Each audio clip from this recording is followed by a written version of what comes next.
കുഞ്ഞു സുന്ദരി കുട്ടികൾക്ക് ഒരു പ്രധാന ക്വസ്റ്റ്യൻ ചോദിക്കാനുണ്ട്. ഓക്കെ, അപ്പൊ രണ്ടാൾ നേരിട്ട് ചോദിച്ചോ. എന്താ ചോദിക്കണ്ടേ? പഠിക്കാനിരിക്കേണ്ടത്. ഓക്കെ, അപ്പൊ അത് ഏത് ദിശയിലേക്ക് നോക്കിയിരുന്നിട്ടാ നമ്മൾ പഠിക്കേണ്ടത് അല്ലേ? അതെ. അപ്പൊ സൂര്യൻ എവിടെ ഉദിക്കുന്നത്? കിഴക്ക് അല്ലേ? അപ്പൊ സൂര്യൻ ഉദിക്കുന്ന ഭാഗത്ത് നിന്ന് ഊർജം വരുമോ? വരും. അപ്പൊ ഒന്ന് നമുക്ക് കിഴക്കോട്ടേക്ക് നോക്കിയിട്ട് പഠിക്കാനിരിക്കാം. രണ്ട്, വടക്ക് വശം എന്ന് പറയും, കുബേരൻ എന്ന് പറയും. അപ്പൊ നോർത്ത്. ഓ, വടക്ക് എന്ന് പറഞ്ഞാൽ നോർത്ത്. ഓക്കെ, അപ്പൊ ഒന്ന് നോർത്തിലേക്ക് നോക്കിയിട്ടും പഠിക്കാനിരിക്കാം. ഓക്കെ, അപ്പൊ ഈ ചുമന്റെ അടുത്ത് വന്നിട്ട് ഇങ്ങനെ സൂര്യൻ നോക്കിയിട്ട് പഠിക്കാനിരുന്നാലോ?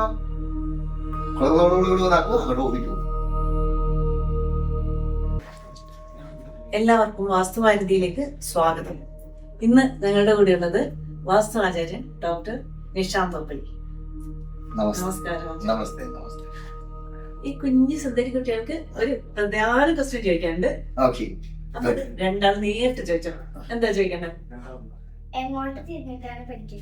പഠിക്കാനിരിക്കേണ്ടത്. ഓക്കെ, അപ്പൊ അത് ഏത് ദിശയിലേക്ക് നോക്കിയിരുന്നിട്ടാ നമ്മൾ പഠിക്കേണ്ടത് അല്ലേ? ഏത് ഭാഗത്ത് ഫേസ് ചെയ്തിട്ടാണ് പഠിക്കേണ്ടത് അല്ലേ? അപ്പോ സാധാരണ അതിലേ ഇതിന് ഞാൻ സത്യമായിട്ട് തന്നെ ആൻസർ പറഞ്ഞില്ല. കാരണം എന്ന് പറഞ്ഞാലേ എല്ലാരും പഠിച്ച് വലിയ ആളുകളാണ്ടേ. യെസ്. അപ്പൊ സൂര്യൻ എവിടെ ഉദിക്കുന്നത്? കിഴക്ക് അല്ലേ? അപ്പൊ സൂര്യൻ ഉദിക്കുന്ന ഭാഗത്ത് നിന്ന് ഊർജം വരുമോ? വരും.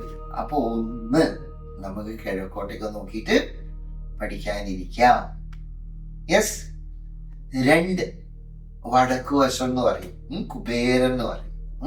അപ്പൊ നോർത്ത്. ഓ, വടക്ക് എന്ന് പറഞ്ഞാൽ നോർത്ത്. ഓക്കെ, അപ്പൊ ഒന്ന് നോർത്തിലേക്ക് നോക്കിയിട്ടും പഠിക്കാനിരിക്കാം. ഇനി കഴിഞ്ഞിട്ടില്ല, നേരത്തെ സൂര്യനെ നോക്കിയിട്ടാ പഠിക്കാനിരിക്കണേ. ഓക്കെ, അപ്പൊ ഈ ചുമന്റെ അടുത്ത് വന്നിട്ട് ഇങ്ങനെ സൂര്യൻ നോക്കിയിട്ട് പഠിക്കാനിരുന്നാലോ? അല്ലേ? എന്താണെന്ന് വെച്ചാൽ അധികം നേരമൊക്കെ നമുക്ക് ഇരിക്കാൻ പറ്റില്ല. നമ്മൾ കൂടുതൽ നേരം ഇരിക്കണോ കിഴക്കോട്ടൊക്കെ നോക്കി ഇരിക്കണം എന്നുണ്ടെങ്കിൽ നമ്മൾ പടിഞ്ഞാറ് ചുമരിന് ചാരി ഇരിക്കണം. അപ്പൊ പടിഞ്ഞാറ് ചുമരിന് ചാരി ഇരിക്കുമ്പോ എന്താ, നമ്മളെ ബാക്ക് സപ്പോർട്ട് വരും. പിന്നെ നമുക്ക് ബ്രീത്തിങ് സ്പേസ് ഉണ്ടാവും. അപ്പൊ കിഴക്കോട്ടേക്ക് നോക്കിയിരിക്കുമ്പോ പടിഞ്ഞാറ് ചുമരിന് ചാരി ഇരിക്കണം. മനസ്സിലായോ? അപ്പൊ എന്താ, കിഴക്ക് കുറെ സ്ഥലമില്ലേ? നമ്മൾ പഠിക്കുക എന്ന് പറയുന്ന ഒരു കെമിക്കൽ ആക്ഷനാണ്. അപ്പൊ അതിലൊരു രാസപ്രവർത്തനമൊക്കെ നടക്കും, നമ്മൾ കാണില്ല. അപ്പൊ നമ്മൾ പടിഞ്ഞാറ് ചാരി ഇരിക്കുകയാണോ കിഴക്കോട്ടേക്ക് നോക്കിയിരിക്കുകയാണോ നമുക്ക് പെട്ടെന്ന് പഠിച്ചാൽ മനസ്സിലാവും. അതുപോലെ തന്നെ വടക്കോട്ടേക്ക് നോക്കിയിരിക്കുകയാണെങ്കിൽ തെക്ക് ചുമരിന് ചാരി ഇരിക്കണം, സൗത്ത് വാർഡ്. അതായത് നോർത്തിലേക്ക് ഫേസ് ചെയ്യുമ്പോ സൗത്ത് വാർഡ്. അപ്പൊ നമ്മൾ നോർത്തിലേക്ക് ഫേസ് ചെയ്യുമ്പോ എന്താ, കുറെ ബ്രീത്തിങ് സ്പേസ് വരും, ശ്വസിക്കാനുള്ള സ്ഥലം വരും. അപ്പൊ നമ്മൾ എന്തുകൊണ്ടാണ് ഇങ്ങനെ കിഴക്കോട്ടേക്കാണെന്ന് ഇങ്ങനെ ഇരുന്നിട്ട് പഠിക്കുമ്പോൾ അധികം നേരം ഇരിക്കാൻ പറ്റാത്തത്? കാരണം ബ്രീത്ത് ചെയ്യാനുള്ള സ്പേസ് ഇല്ല. പകരം നമ്മളെ ബാക്ക് സൈഡ് എന്തായി കുറേ ആയി. അതിന് പറയും ഡിജക്ഷൻ ഫേസ് എന്ന് പറയും. അപ്പൊ നമ്മൾ കുറച്ചു നേരം ഇരിക്കും, അങ്ങനെ തന്നെ ഓടിപ്പോകും അല്ലേ? നേരെ മറിച്ച് കുറെ സ്ഥലം ഉണ്ടോ നമുക്ക് നന്നായി പഠിക്കാൻ പറ്റും. അപ്പൊ എന്താണ്, കിഴക്കോട്ടേക്കാണെങ്കിൽ പടിഞ്ഞാറ് ചുമരിന് ചാരി ഇരിക്കുക, കിഴക്കോട്ട് നോക്കി പഠിക്കുക. വടക്കോട്ടേക്കാണെങ്കിൽ തെക്ക് ചുമരിൽ നിന്നിട്ട് വടക്കോട്ട് നോക്കിയിട്ട് പഠിക്കും. ക്ലിയർ? അപ്പോ പഠിക്കാൻ റെഡിയാണോ? യെസ്. പഠിക്കാൻ ഇഷ്ടമുണ്ടോ?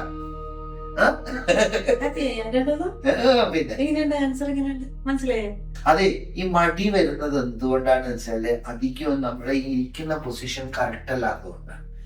അപ്പൊ എന്താണെന്ന് വെച്ചാൽ കുട്ടികളെ കുറ്റമല്ല അത്. കാരണം തന്നെ അവർക്ക് ആ ബ്രീത്തിങ് സ്പേസ് ഇല്ലാണ്ട് വരുമ്പോ കുറച്ചൊന്ന് ഇതായിരിക്കും, അങ്ങനെ തന്നെ അവർ കൂടും. അപ്പൊ നമ്മൾ കറക്റ്റായിട്ട് ഇരുന്ന് കഴിഞ്ഞാൽ നമുക്ക് കുറേ നേരം ഇരിക്കാം.